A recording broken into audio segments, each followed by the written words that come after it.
Hello and welcome to The Insider, a show designed to clue you into the biggest news, events and announcements inside the video games industry, discussing with you some things you may know, some things you may not, and the glue that holds it all together is a little bit of my own opinion.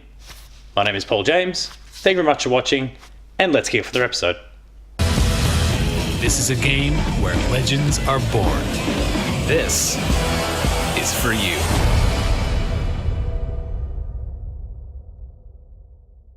So we've had a few episodes of The Insider up until now that have been dedicated to the whole PlayStation cross-play, cross-progression fiasco.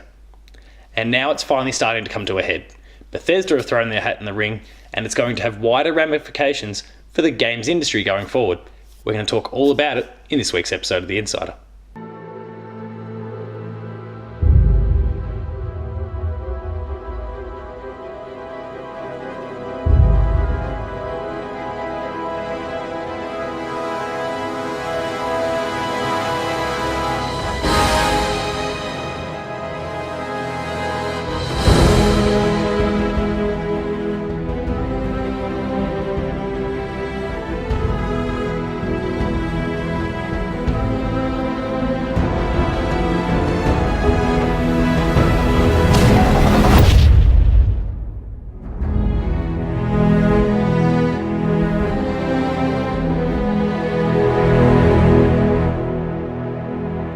So in something of a protest towards Sony and their decision to limit / kind of kill off the ability for players to play with others on other platforms, share content or progression between multiple platforms, as we've seen most popularized in Fortnite over the last few months, Bethesda have kind of thrown their hat in the ring here and said that The Elder Scrolls Legends, an upcoming card game that is released and available on mobile platforms at the moment but is on its way to consoles, simply will not come to the PlayStation 4 until PlayStation comes to the table with the whole cross-play, cross-share, cross-progression concept. At the moment, they are refusing to do so, and Bethesda's Pete Hines had a few things to say, and I'm quoting from a few different articles here that were conducted over the course of the last week.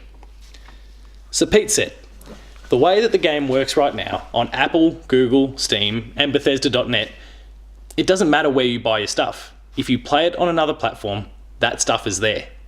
And that is the kind of concept that underpins the entire thing here, is that it doesn't matter whether you purchased a particular piece of DLC on Xbox or Switch or whatever, well, you can play that on PlayStation, or in theory you can. Even Fortnite is unable to do this at present. Pete continued, "It is our intention that in order for the game to come out, it has to be those things on any system. We cannot have a game that works one way across everywhere else except for this one thing." Now, it's also important to note that Pete is dancing around the name PlayStation here. He doesn't want to specifically state PlayStation. That maybe is a little too aggressive, but it doesn't matter. It doesn't take a genius to identify what he's talking about here. PlayStation are the one company refusing to play ball on this matter, and we're going to talk more about the ramifications of everything next. Take me home, country road. In Vault 76, our future begins.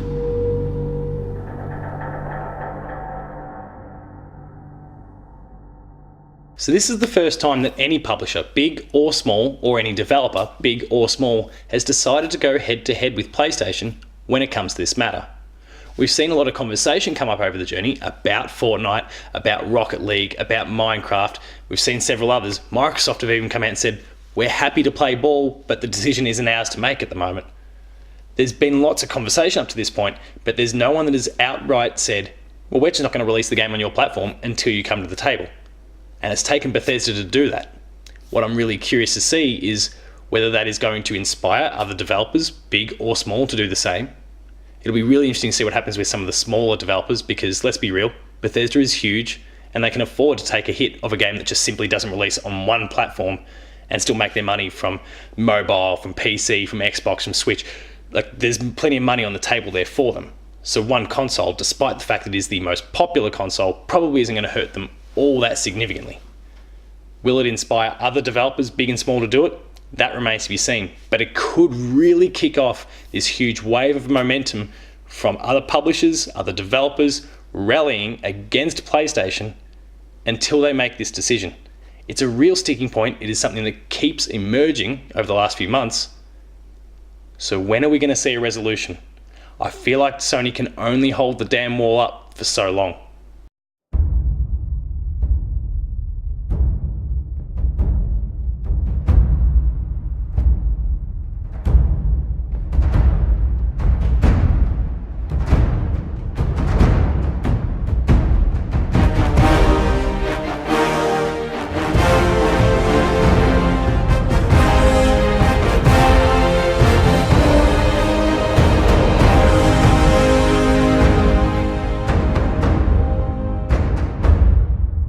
So now for my take. I'm personally a big fan of Bethesda and a big fan of Pete Hines, specifically Pete. He is very frank with his words, he's very upfront, he doesn't beat around the bush, and he often tells it like it is. But I can't help but feel that in this particular case, he might be blowing a little bit of smoke. Sure, Elder Scrolls Legends may not come to PS4, but it's not exactly a massive title. If it was a Fallout 76, which we know is going to still be on the PS4, regardless of the cross-play situation, or a future Elder Scrolls title, or Doom, or something like that, then I might be inclined to buy in a little bit to what he's saying here. But it doesn't matter when it's one of their third or fourth tier sort of properties that they're messing around with here. Elder Scrolls Legends isn't going to tip the needle one way or the other when it comes to this whole situation. I love the idea, but I think he's embellishing the impact of this somewhat. All I'm really hoping for out of what we just discussed before is that maybe it inspires a few other developers to also stand up and tell it like it is. Because there's not many that are prepared to do that. Bethesda is one of the few. I just hope they can inspire some others, and they do in fact have the stones that maybe sometime after Fallout 76, they are prepared to make these harder calls. And that even hurts me to say because I'm a big PlayStation fan. I think anyone who follows any of my content on Player 2 knows that I lean very much towards PlayStation in a lot of different ways. This is a big miss that they're making, and it would hurt me because I love my trophies and all that sort of thing to not play Doom Eternal or Elder Scrolls 6 or Starfield or whatever it happens to be on my PS4 or PS5 or whatever it is. But if that's what's required for Sony to get their head in the game and make a call that is going to be good for not just PlayStation gamers, but every gamer, well then that's the hit I'm prepared to take. And I hope that several others are as well. It all remains to be seen what sort of impact this is going to have, but I'm sure it'll reveal itself in the coming months. This won't last too long, I don't think, one way or the other.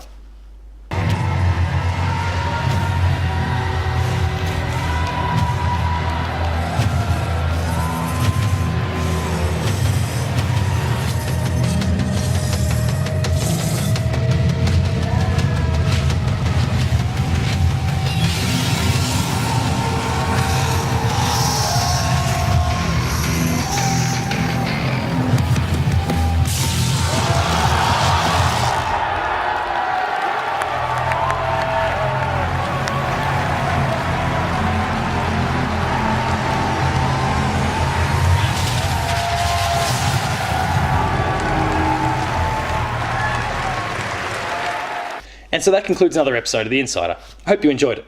If you did, please consider liking, sharing, and subscribing.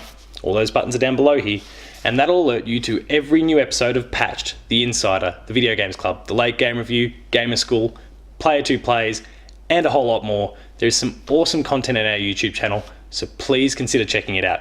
Hit those buttons again so you're alerted to every video when it goes live. Please visit the website as well, player2.net.au, where you'll find reviews, previews, opinion pieces, news, features, the Player 2 Writer's Draft, and a whole lot more. There is some awesome content there contributed by some of the best writing talent in Australia, so please make sure to go and check out their work. They are slaving away, doing some awesome hours and doing some awesome work. Reward it. Go check it out. It'll be well worth your time. Visit the website, patreon.com/player2au. Consider kicking in a few dollars. You'll get early access to videos such as The Insider, such as Patched, such as Player 2 Plays, and at the higher tiers, you'll get monthly exclusives and the ability to join us in the monthly Player 2 podcast. There are some awesome incentives there. You will be helping the Player 2 dream to grow. We are eternally thankful for that. Thank you in advance. For rolling updates, you can find me at PaulJamesP2 on Twitter. The website you can find at Player2AU on Twitter. And until next time, that is the whole cross-play situation that now heavily involves Bethesda. Thank you very much for watching, and I'll see you later.